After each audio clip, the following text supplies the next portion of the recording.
I want to kind of, shift the question slightly to now defining a typical skill set, beyond just the mindset, a typical skill set for a growth, for a growth PM, right? For somebody who's kind of managing a product-led growth. But before we hear from you, can I get a poll on the screen?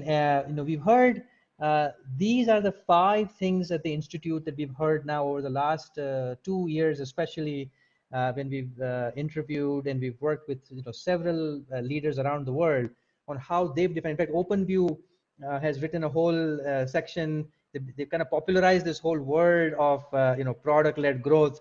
And for the audience who've not read that article, I strongly encourage you guys to take a look at it. In some sense, they've been pioneering this word and championing this word. But if you look at this set of 5 specific things that have been outlined by the council, by the practitioners, in terms of what skills are really crucial beyond traditional product management. I mean, obviously, product management itself has many skills, from market analysis to strategic planning, to product planning, to go-to-market, to sales enablement, and so on and so forth. But beyond the traditional PM, as one aspires to kind of become or practice a growth PM, what skills do you think are necessary? So it'll be very interesting to see what the audience thinks here, and then kind of get your take on it, Akshay, in terms of what you see, and how do you look at this? Obviously, but as a practicing growth PM, but also when you hire, what kind of things are you going to be more weighing on, are going to be preferring more in the candidate when you kind of look at this, for hiring yourself at CureFit.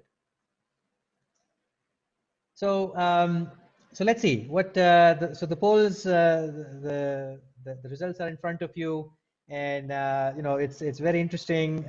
Your hypothesis and experiment design certainly came up on the top. One of the bubbled up thing. User experience seems to be very high, and I think you mentioned about that as well. And the rest is all in front of you. So what's your take on it? Do you agree? Do you disagree?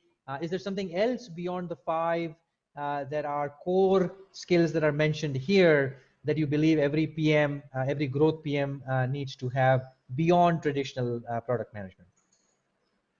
Sure. So I think the 2 which I mentioned here, I agree with. I would just say the 3 most important things which I find for a growth person, right, is essentially almost like being, think that you're a part of a CIA or a KGB or a RAW or something, right? You should have a very acute sense of observation. Primarily, more than most people, like you should be able to observe things as they are happening and question why. That I think ranks really high in my list of things, because as a growth person, you are almost looking at, what is happening. And if you don't grasp that, and that has both qualitative as well as quantitative aspect of it. Looking at people, looking at behaviors, that's one part of it. Also analyzing and understanding data, understanding, what the data is trying to tell you is the second part.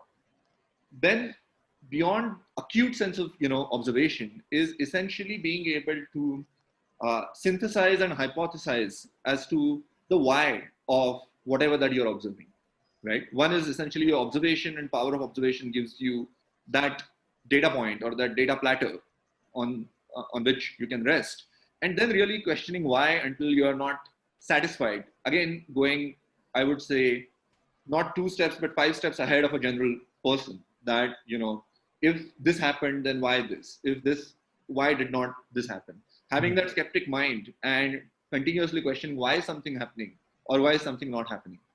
And the third skill set, I would say, is being able to ideate on what could, solve or address particular things. So I would summarize into 3 things. One is essentially ability to observe things much better than others, ability to ask questions why and get to the depth of it. And the third essential one is coming out of it and saying that the first 2 parts are analytical. The third part is synthetic, right? It is to say, okay, I am going to be able to observe, analyze, and then craft a response to something that is going to happen. Those would be the, top 3 skill sets that I would sort of look at from a growth PM perspective.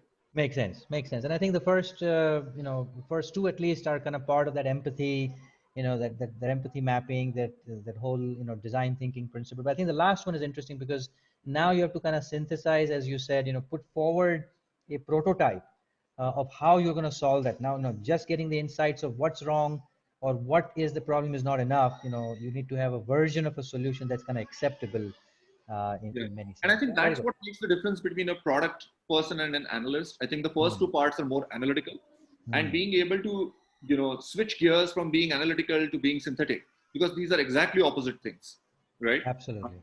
Makes it a very, very good, growth sort of a person that you I can. think it's a Yeah, I think it's brilliant advice. I hear a lot of people sometimes talk about business analysts and people who are in that role, and they're too often project management, business analysts. They're too often focused on kind of analyzing what the customer needs are, so much so that they sometimes forget to ask the why, as you mentioned. But even more importantly, now that you know what is expected, how do you now create? And this goes back to your creative skills, right? Your ability to kind of synthesize and put forward a prototype, right? Very good.